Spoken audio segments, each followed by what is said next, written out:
à tous et bienvenue à ce dernier didacticiel d'AutoCAD 2012. Pendant cette vidéo, nous aborderons la mise en page et l'impression de notre plan. Ayant dessiné notre plan dans l'onglet Objets, il faut passer dans l'onglet Présentation. Pour cela, on appuie sur Présentation se trouvant en bas à gauche de notre interface.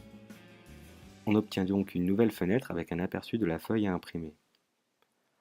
Avant tout, il est indispensable de bien assimiler la différence entre le mode objet et papier. L'espace objet est considéré comme l'espace de travail où l'on dessine l'ensemble des objets qui constituent notre dessin. Lorsque l'on débute un nouveau dessin dans AutoCAD, on se situe automatiquement dans l'espace objet. L'espace papier est l'espace où se situent les différentes composantes de notre feuille papier lorsque celle-ci va être imprimée, comme le cadre, le cartouche, la nomenclature, les annotations, etc.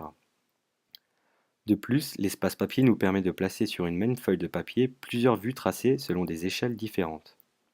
On aperçoit à l'écran des pointillés qui correspondent à la limite de la zone qui peut être imprimée.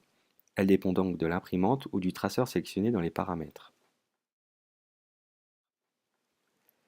Il est possible de modifier les paramètres en faisant clic droit sur l'onglet Présentation 1, puis Gestionnaire des mises en page. Éventuellement, créer sa présentation ou cliquer sur Modifier. En premier, on choisit notre imprimante. Ensuite, on définit le format de papier. On a le choix entre plusieurs formats.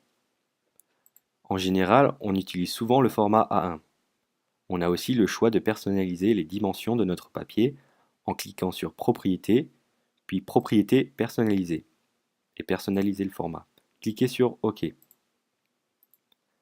Dans Table des styles de tracé, il est possible de sélectionner Monochrome pour imprimer en noir et blanc ou Aucune pour imprimer en couleur. On peut aussi modifier l'orientation du dessin en choisissant Portrait ou Paysage. Finalement, il faut veiller à ce que l'échelle du tracé soit toujours réglée à l'échelle 1. Dans l'espace papier, il est possible d'insérer une cartouche grâce aux outils de création qui ont été abordés précédemment. Généralement, la cartouche adopte les dimensions d'une feuille A4, soit 21 x 29,7 cm. Il est possible de l'insérer grâce à la fonction rectangle et de lui donner ses dimensions. La fonction fmult permet d'insérer une zone objet, ou alors il faut se rendre dans l'onglet Présentation et cliquer sur Rectangulaire.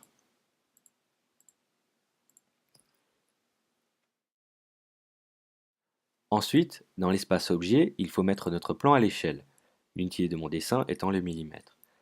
Par exemple, notre bâtiment fait 20 mètres par 10, soit 20 000 par 10 000 mm. La longueur de la feuille étant de 420 mm, une échelle de 1 centième conviendra afin de bien visualiser l'ensemble de mon dessin. Dans ce cas, la longueur de mon bâtiment est bien de 200 mm sur papier. Dans le cas où on travaille en centimètres, c'est-à-dire 10 mm, il faut utiliser l'échelle 1 dixième, car 1 cm sur notre plan correspond à 1 mm pour AutoCAD.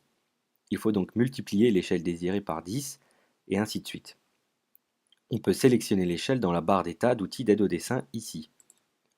Il est également possible d'adopter une échelle personnalisée.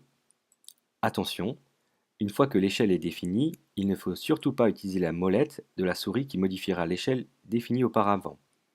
On peut tout de même déplacer le dessin, mais il faut veiller à ne pas zoomer.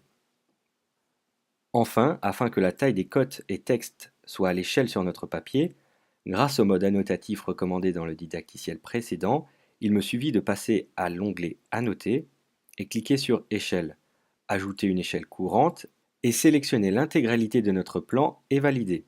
On constate que la hauteur des textes correspond bien à la hauteur définie en millimètres sur le papier. Dans notre cas, 2,5 mm.